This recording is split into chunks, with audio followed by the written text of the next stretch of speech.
কবে নির্বাচন হবে এটা রাজনৈতিক সিদ্ধান্ত, সঠিক অবশ্যই রাজনৈতিক সিদ্ধান্ত হবে। তো এই রাজনৈতিক সিদ্ধান্ত নেওয়ার জন্য তো রাজনৈতিক নেতা, রাজনৈতিক দল, রাজনৈতিক ব্যক্তিদের সঙ্গে আলোচনা করতে হবে। আমি আশা করব যে আমাদের প্রধান উপদেষ্টা সেই প্রক্রিয়াটার দিকে খুব দ্রুত যাবেন, তিনি রাজনৈতিক দলগুলোর সঙ্গে কথা বলবেন। আমরা কোনো পুলিশ স্টেটে পরিণত হতে চাই না। আমাদেরকে পুলিশ আমাদেরকে নিয়ন্ত্রণ করবে, পুলিশ আমাদেরকে প্রতি মুহূর্তে আমাদেরকে আপনার বলে দেবে যে এটা করা যাবে, এটা করা যাবে না, অথবা আমাদেরকে মিথ্যা মামলা দিয়ে তুলে নিয়ে গিয়ে আমাদের কাছ থেকে টাকা নিয়ে ব্যবসা বাণিজ্য করে আমাদের সর্বনাশ করবে, আমাদের ছেলেদের গুলি করে মারবে। এটা আমরা আর দেখতে চাই না, তাই না? এটা যদি ওনারা উদ্যোগ নিয়ে করেন, আমাদের সর্বাত্মক সহযোগিতা তাদের প্রতি থাকবে। আমরা তো এটাই চাচ্ছি, বারবার করে বলছি যে এই বিচার করতেই হবে। একই সঙ্গে এটা বলছি যে আজকে এই স্বৈরাচারের বিরুদ্ধে, ফ্যাসিবাদের বিরুদ্ধে লড়াই গত 15 বছর করতে গিয়ে আমাদের প্রায় 60 লক্ষ মানুষের বিরুদ্ধে মিথ্যা মামলা হয়েছে, গায়েবী মামলা হয়েছে। সেগুলোকে অবিলম্বে তুলে ফেলতে হবে। আমরা পত্রিকায় দেখলাম যে প্রধান উপদেষ্টার মামলা চলে গেছে, উঠানো হয়েছে, আরেকজন উপদেষ্টারও মামলা উঠানো হয়েছে, সাজা ছিল সেটা সাজা বাতিল করা হয়েছে।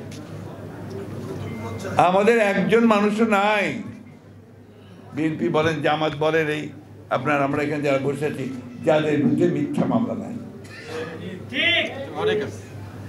তো আমাদের আশা যে মামলাগুলো এইসব মানুষের 1,45,000 মামলা অবিলম্বে তুলে নিতে হবে। আমরা এটাই চাই, অবিলম্বে পুলিশকে, কালকে সেদিন আইজিপিও বলেছেন যে পুলিশকে জনগণের পুলিশ তৈরি করা হবে এবং এটাকে একেবারে আপনার যেটা বলে যে আপনার আইডিয়াল পুলিশ তৈরি করা হবে। খুব ভালো কথা, আমরা এটাও চাই, খুব দ্রুত চাই। এই ঘটনা ভালোর দিকে যাক, এটাই আমাদের প্রত্যাশা।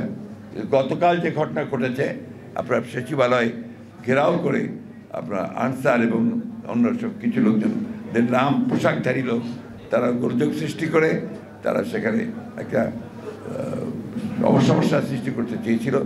ছাত্ররা সেটাকে নস্যাৎ করে দিয়েছে। কিন্তু এটা কিন্তু অশনি সংকেত, এটা ভালো লক্ষণ নয়। অর্থাৎ যারা পরাজিত তারা এখন আবার বিভিন্নভাবে সেই চক্রান্ত করছে যে এই বিজয়কে তারা নস্যাৎ করে দেওয়ার জন্য। তাই জনগণের কাছে আহ্বান জানাবো যে আপনারা সবাই সতর্ক থাকবেন, এই বিষয়গুলোকে কখনই কোনো প্রশ্রয় দেওয়া যাবে না। আর আমি দেশের বিভিন্ন সংগঠন, বিভিন্ন প্রতিষ্ঠান, যারা সমস্যা আছে সব জায়গাতেই, তাদের কাছে অনুরোধ করব যে যখন ফ্যাসিবাদ ছিল তখন তো ধারাবাহিক কথা চিন্তাও করতে পারতেন না, কথা বলার সুযোগ পেতেন না। এখন সুযোগ এসেছে, সময় দিন নতুন সরকারকে, তারা নিশ্চয়ই এই বিষয়গুলো দেখবে এবং সেইভাবে তারা কাজ করবে। কিন্তু এইভাবে ঘেরাও করে, সচিবালয়ে ঘেরাও করে, বাধ্য করে কোনো কিছু আদায় করার চেষ্টা এই মুহূর্তে করবেন না। জনগণ সেটাকে ভালো চোখে দেখবে না।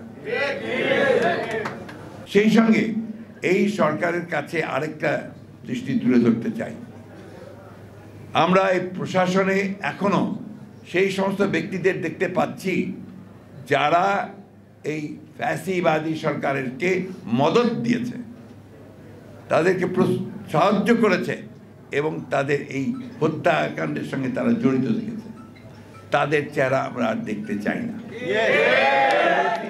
আবারও বলছি, দয়া করে অতি দ্রুত এদেরকে অপসারিত করে যারা দেশপ্রেমিক, যারা আপনার কাজ করতে চায়, যাদেরকে বঞ্চিত করা হয়েছে, তাদেরকে নিয়ে এসে সেই প্রশাসন চালানোর ব্যবস্থা করুন। অন্যথায় এটার জন্য কিন্তু জাতি আপনাদেরকে ক্ষমা করবে না। এখন আপনি বিচার চান, অসুবিধা নেই, বিচার হবে। আমি যে কথা আপনাদেরকে বলতে চাই সেটা হচ্ছে যে আমাদেরকে এখন অত্যন্ত ধৈর্য ধরে, অত্যন্ত সতর্কতার সঙ্গে কিন্তু পা ফেলতে হবে। যে সরকার এসেছে, এই সরকার অবশ্যই কাজ করার জন্য এসেছে, সেই কাজ করার সুযোগ তাদেরকে দিতে হবে। এই কথা আমরা বারবার বলছি যে আমরা যৌক্তিক সময় অবশ্যই তাদেরকে দিতে চাই। এবং নির্বাচন ছাড়া তো কোনো সম্ভব নয়, নির্বাচন হতেই হবে। নির্বাচনটা যেন সুষ্ঠু, অবাধ, নিরপেক্ষ হয় সবাই যেন ভোট দিতে পারে এবং এই নির্বাচনের ফলে এমন একটা অবস্থা তৈরি না হয় যে আবার সে আগের অবস্থা ফিরে আসে, তাহলে সেটা আমরা কখনোই জনগণ মেনে নেবে না। সেই জন্যই একটু ধৈর্য ধরে আমরা অপেক্ষা করছি, জনগণ অপেক্ষা করছি, কিন্তু সেটা অবশ্যই একটা যৌক্তিক সময় পর্যন্ত হতে হবে। আমি বিশ্বাস করি যে সেই যৌক্তিক সময়ের মধ্যে অবশ্যই একটা সুষ্ঠু অবাধ নির্বাচন হবে, জনগণের সরকার প্রতিষ্ঠা হবে, এটা আমরা বিশ্বাস করি। আমরা কাজী জাফর আহমদ সাহেবের প্রতি আবারও আমার গভীর শ্রদ্ধা নিবেদন করছি। আল্লাহ তাকে বেশ নসিব করুক এবং জাতীয় পার্টি এই আন্দোলনে যেভাবে শরিক হয়েছে তা আরও শক্তিশালী হোক।